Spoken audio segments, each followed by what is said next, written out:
How I prepared to interview at Google.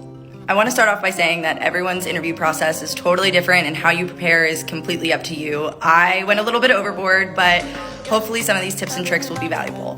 The first thing I did was teach myself cloud. I mentioned in another video that I didn't have a technical background, so beyond iCloud, I honestly had no idea what I was talking about, so I had to teach myself the product first. The next thing I did was write out somewhere between 3 and 5 key stories that I knew I wanted to highlight across any of my interviews.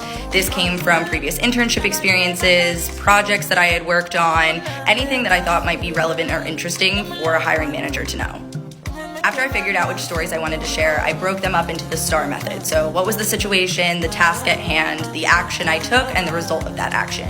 I also would include the lesson that I learned at the end. Was this something that I would replicate, or did I learn how to change my behavior going forward? Disclaimer, I did not come up with the STAR method. This was something that was recommended to me by my recruiter. The next big thing that helped me was going through and literally Googling top 20 interview questions. I took them from YouTube videos and random websites that I found. Now this is where I went overboard. I collected like 50 questions and started writing out answers for each. You do not need to do that many, but I would say somewhere between 10 and 20 should give you a good idea of types of questions you might get asked. Once I had written them all down, I started looking for themes. A lot of interview questions, maybe phrased differently, but get at the same idea. Once I had figured out how to break them into groups, I was able to tie back the stories that I had outlined earlier, so I could see which stories highlighted my ability to think critically or to problem solve, times that I had been successful, times that I had failed, and you could split them up into categories based on the types of interview questions.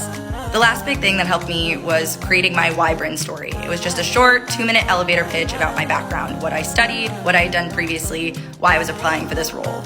This was great because not only was it a way for me to showcase how I got to this point, but also who I am as a person. No one wants to work with a robot. They want to know that you're human too, so this is your opportunity to show that. Hopefully this helps. Again, this was just my experience. Everyone is different, but these were the things that really helped me.